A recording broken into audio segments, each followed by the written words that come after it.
অনেক দিন পর আম্মা আজ আমাদের তিলের ক্ষীর রান্না করে খাওয়ালো। তো তিলের ক্ষীর কীভাবে রান্না করলো পুরো রেসিপিটা অবশ্যই আপনারা দেখবেন। হ্যালো এভরিওয়ান, আসসালামু আলাইকুম। সবাই কেমন আছেন? আশা করছি সবাই ভালো আছেন। তো তিলের ক্ষীর রান্নার জন্য লাগবে নারকেল। তো এই নারকেলটা আমার শাশুড়ি আম্মু বাজার থেকে কিনে নিয়ে আসছে। আসলে আমাদের বাসায় কোনো নারকেল নেই। তো নারকেল তো আমি ভেঙে নিছি। আসলে আমাদের বাসায় আমিই ভালো নারকেল ভাঙতে পারি আর কি। তো নারকেলটা এত পরিমাণ শক্ত ছিল, সেই ছুলাই যাচ্ছিল না, মানে একদম ঝুনো হয়ে গেছে। তারপরে কষ্টে আমি ছুলে নিলাম। তো ছুলে এই তো সুন্দরভাবে পরিষ্কার করে নিচ্ছি।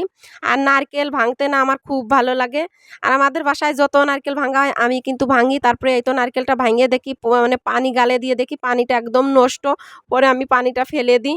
নারকেলটা মানে হালকা হালকা একটু নষ্ট হচ্ছিল। পরে তো আরাবিয়া দাঁড়ায় রয়েছে নারকেল খাওয়ার জন্য, ওকে একটা উঠাই দিলাম।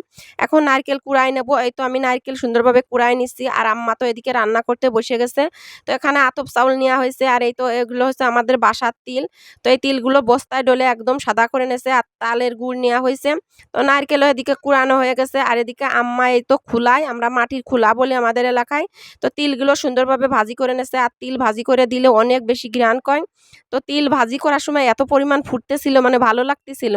পরে এই তো 2 কেজি পরিমাণ দুধ নেছে। দুধটাও এই তো সুন্দরভাবে জাল করে ঘন করে নেবে। তারপরে আমি তো কিছু তিল এমনি শুধু খেয়ে নিছিলাম, আমার অনেক বেশি ভালো লাগতেছিল। আম্মা পরে এই তো পাটায় তো একটু মানে গুঁড়ো করে নেবে, আধা ছেঁচা করে আর কি, যাতে ঘ্রাণটা বেশি কয়। আর তিলগুলো গুঁড়ো করে এই তো উঠায় নিল। এখন পরিমাণ মতো এই তো বড় একটা কড়াইতে পানি দিয়ে দিল। দিয়ে এই তো ধুয়ে রাখা চাউলগুলো দিয়ে দিল। এখন স্বাদ মতো লবণ দিয়ে দিল, কিছু এলাচ দারচিনি দিয়ে দেবে। এখন এই তো কুড়িয়ে রাখা নারকেলও দিয়ে দেবে। দিয়ে কিছুক্ষণ এভাবে জাল করে নিতে হবে যতক্ষণ না চাউলগুলো আধা সিদ্ধ হয় আর কি। তো যখন আধা সিদ্ধ হয়ে যায় তখন এই তো সেই মানে জাল করে রাখা দুধটাও দিয়ে দিল। তো দুধ দিয়ে কিছুক্ষণ এভাবে রান্না করে তো এখন দিয়ে দিল সেই তালের গুড়, পরিমাণ মতো চিনি। তো যে যেরকম মিষ্টি খেতে পছন্দ করেন সেই অনুযায়ী মিষ্টিটা দেবেন। তারপরে এই তো সেই মানে গুঁড়ো করে রাখা তিলগুলো দিয়ে দিল। দিয়ে কিছুক্ষণ জাল করার পর আম্মা তো আমাকে বলতেছে চাইখে দেখো তো মানে লবণ মিষ্টি হয়েছে কিনা। তো আমি তো চাইখে বলতেছিলাম আম্মা লবণ মিষ্টি সব ঠিক আছে আর কি। আর শাশুড়ি আম্মার পাশে বসে খাইতে কিন্তু অনেক বেশি মজা লাগে।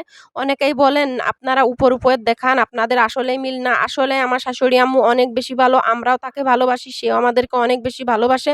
এই তো আমাদের ক্ষীর রান্না হয়ে গেছে। এখন ক্ষীরটা এই তো নামিয়ে নিল। কালারটা মাশাআল্লাহ অনেক সুন্দর আসছিল, খেতেও কিন্তু অনেক বেশি মজা। আপনারা কে কে তিলের ক্ষীর খাইছেন অবশ্যই কমেন্ট করে জানাবেন। তো তিলের ক্ষীর কিন্তু অনেক বেশি মজা হয়েছিল, তিল দেওয়ার কারণে তিলের একটা ঘ্রাণ কয় আর কি। তো এখন আম্মা এই তো সুন্দরভাবে ডিশে করে বেড়ে নিচ্ছে। তো 4টা ডিশে মোট বেড়ে নিল। আমাকে তো আম্মা বলছে তুমি ঘরে রেখে আসো সব ডিশগুলো। তা আমি এক এক করে এই তো ডিশগুলো গড়ে নিয়ে যাচ্ছি। তো আমাদের ক্ষীর রান্না কেমন হয়েছে অবশ্যই কমেন্ট করে জানাবেন। আমাদের ভিডিওটি ভালো লাগলে লাইক কমেন্ট শেয়ার করবেন। পরবর্তী আরেকটা ভিডিওতে দেখা হবে। আল্লাহ হাফেজ।